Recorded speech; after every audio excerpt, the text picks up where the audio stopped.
প্রত্যেকটা মানুষের বিয়ে করা উচিত। জীবনে সুখটাই সব নয়, অশান্তিরও দরকার আছে। বেড়া মানসীর প্রথম প্রথম ভালোবাসা দেখে গইলা যাইস না বইনেডি সব স্টার জলসার নাটক। নারীরা কেন বাস চালাবে? নারীরা উস্টা খাবে, ধমক খাবে, ঝাড়ি খাবে, পুরুষের পায়ের তলে তলে পড়ে থাকবে, তারপর হাত পেতে 2 টাকা খুঁজে খুঁজে চলবে, অসহায় হয়ে সংসার করবে, জামাই পরকিয়া করলেও চুপ থাকবে, তারপর ছেড়ে গেলে হাউমাউ করে কান্না করবে। এমনিও বাংলাদেশে অশিক্ষিত সমাজ বড় বেশি, এরা তো এটাই চাই। সম্পর্ককে যত বেশি সোশ্যাল মিডিয়ায় পাবলিক করবেন, তার ক্ষয়ক্ষতির পরিমাণ তত বেশি হবে। কিছু কিছু জিনিস খুব ব্যক্তিগত হয়, তা ব্যক্তিগত রাখাই ভালো। বাজারে গিয়ে ঘরের ভিতরের কথা মাইক হাতে নিয়ে বলাটা গুরুত্বপূর্ণ বা জরুরি কোনোটাই নয়। গুরুত্বপূর্ণ হল একে অপরের প্রতি লয়াল থাকাটা। শ্বশুরবাড়িতে শাশুড়ির নিষ্পাপ ফেরেশতা তার সঙ্গ দেওয়া জা মাওলানা আর সব সাপোর্টার শ্বশুর ইমাম সাহেব হলেও মাঝে পড়ে ছোট বউটাই শয়তান আর খারাপ। বাবা কখনো ভালোবাসে না এটা যারা বলে তারা বাবাকে বোঝেনি। বাবা হয়তো প্রতিদিন ভালোবাসি বলে না, কিন্তু নিজের শখ বাদ দিয়ে সন্তানের প্রয়োজন মেটায়।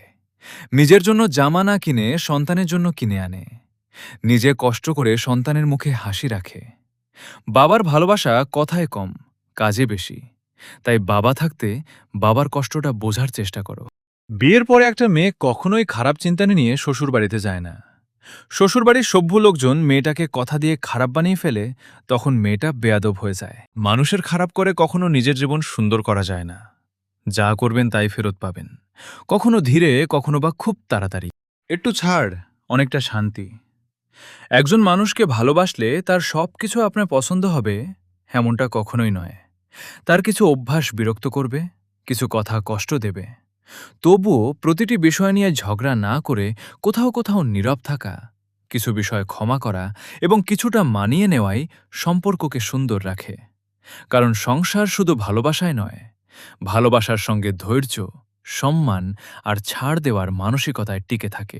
বরফকে প্রশ্ন করা হলো, তুমি এত ঠান্ডা কেন? বরফ উত্তর দিল, আমার অতীত পানি, আমার ভবিষ্যৎ পানি। তাহলে আমি এত গরম দেখাবো কিভাবে? হে আমার নফস, তোমাকেই বলছি, তোমার অতীত তো মাটি, তোমার ভবিষ্যৎ মাটি। তবে এই অহংকার, এই দাম্ভিকতা, এই অতিরিক্ত শো আপ আসে কোথা থেকে? আজ যে অন্যায় করে হাসছে, কাল সেই অন্যায়ের উত্তর তাকে কাঁদতে কাঁদতে দিতে হবে। কর্মফল দেরিতে আসতে পারে, কিন্তু ভুল ঠিকানায় যায় না। মানুষকে দুঃখ দান করিও না, কারণ দান করা জিনিস 10 গুণ হয়ে ফেরত আসে। ঘরে যদি খারাপ বউ আসে তাহলে পুরো পরিবারকে ধ্বংস করে দেয়, আর ভুলক্রমে যদি ভালো বউ আসে তাহলে পুরো পরিবার মিলে সেই বউটাকে ধ্বংস করে দেয়। আমরা ওই সময় বড় হয়েছি যখন ব্রিজ বানানোর জন্য মানুষের মাথা লাগত। জানের ওপর কত রিস্ক নিয়ে বড় হয়েছি চিন্তা করেন। যে পুরুষ ছোটবেলা থেকে অসুস্থ পরিবেশে বড় হয়, সে কখনো তার বউকে সম্মান ভালোবাসা দিতে পারে না। তার বাচ্চাকে কখনো সুন্দর একটা জীবন আর ভবিষ্যৎ দিতে পারে না, কারণ তারা তা দেখেও নাই, শিখেও নাই। ছোটবেলা থেকে যত্ন পাওয়া মেয়েরা কখনো টাকার জন্য লোভ করে না, তাদের লোভ থাকে যত্নের।